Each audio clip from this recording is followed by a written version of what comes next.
Olá, Dr. André L. Gonçalves com vocês novamente. Um bom dia a todos e a todas.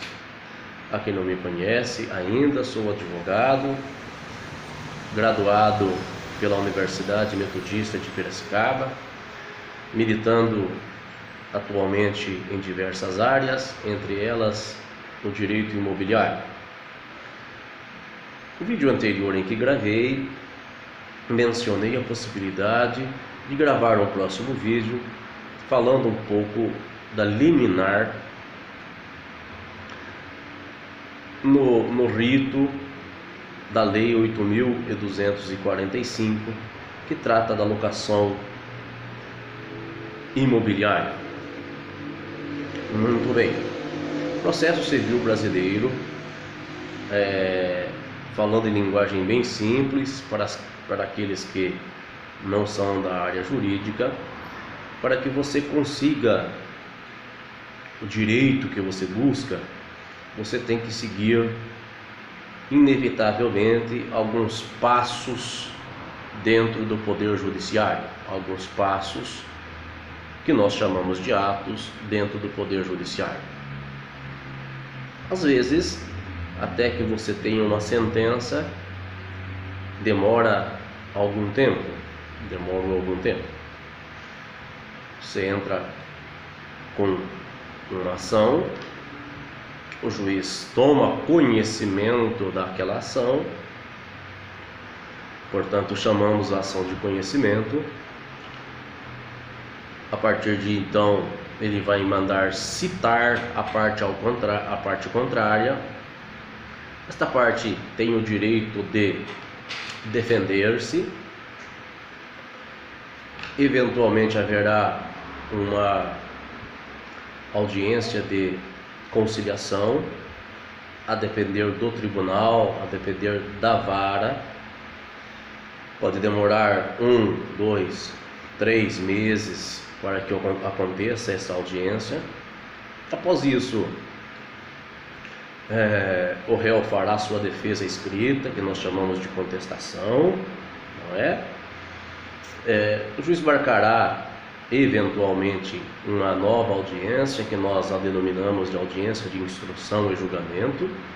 Nessa audiência, produzir-se-á provas. Quem está entrando com a ação normalmente é o que produz as provas, salvo algumas exceções. O réu se defenderá e, às vezes, pode ser que seja na audiência, às vezes pode ser que demore alguns dias ou alguns meses. Então, o juiz dará a sentença, a decisão que trará para você o direito num título executivo judicial. Após isso, o réu pode cumprir ou não cumprir com a ordem dada naquela sentença. Caso ele não venha a cumprir, começará uma nova fase da ação, nós denominamos de cumprimento de sentença. Novamente, o autor entrará com pedido no juízo, pedindo para que o juízo forçosamente faça com que o réu cumpra a sentença sob algumas penas. E então pode que o réu cumpra ou não, sob pena de ser penalizado, não é? Sob pena de ser penalizado com as sanções impostas na sentença ou mesmo pelo juízo de execução. Isso aí leva um tempo.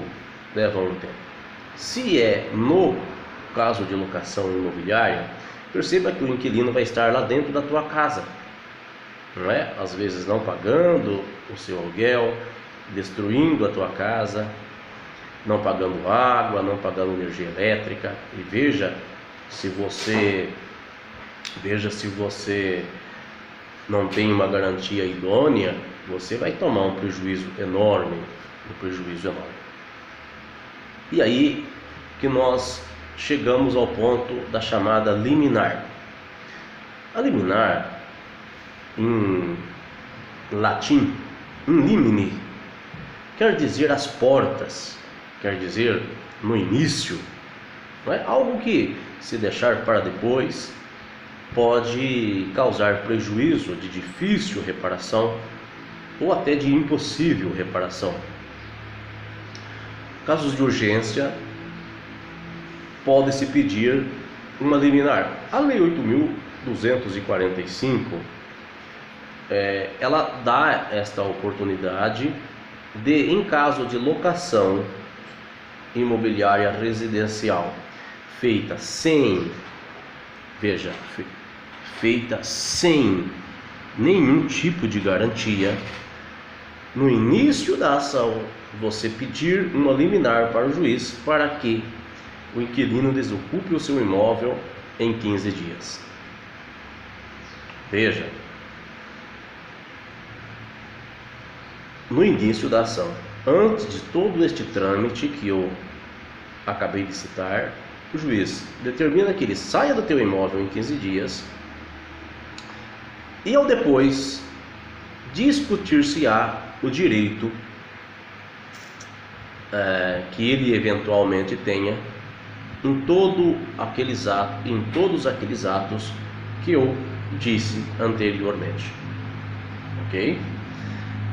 Veja que é provisória esta liminar. O juiz ainda ele não tem certeza que o direito é teu. Para isso, o juiz exige que você deposite numa conta judicial 3 vezes o valor do aluguel. E para que serve este valor? Para a garantia do juízo. Porque se ao final da ação o juiz concluir que você agiu de má fé, que você não tem aquele direito pleiteado, esse dinheiro pode ser usado para indenizar o inquilino, a parte ao contrário. Ok? Existem alguns requisitos para que se peça liminar, mas isso já é mais de ordem técnica e o teu advogado, não é? Ele saberá como agir e se o teu caso vai preencher os requisitos legais para a propositura desta ação com pedido liminar. Ok? Não deixe de contratar um advogado competente, um advogado que conheça da área e, sobretudo, um advogado honesto, de boa índole, que tenha transparência, que você confie, para que atue nas suas causas. Lembrando-se sempre que conhecimento você adquire com bons estudos, em uma boa faculdade, honestidade, integridade vem de berço. Meu vídeo termina por aqui. Não quero ser muito longo nos meus vídeos. E digo a você que Gonçalves Advocacia está ao seu dispor para ajudar-lhe a solucionar os seus problemas neste quesito na área da locação imobiliária. Não deixe de curtir este vídeo, inscrever no nosso canal. Isto ajudará a divulgar essas informações e garantir o quanto mais proteção àqueles que litigam ou que trazem dentro de si o senso da justiça e da responsabilidade. Ok? Tenha um bom dia. Não se esqueça, você só consegue liminar nos contratos de locação se você não tiver nenhum tipo de garantia no seu contrato de locação. Ok? Tenha um bom dia, meus amigos.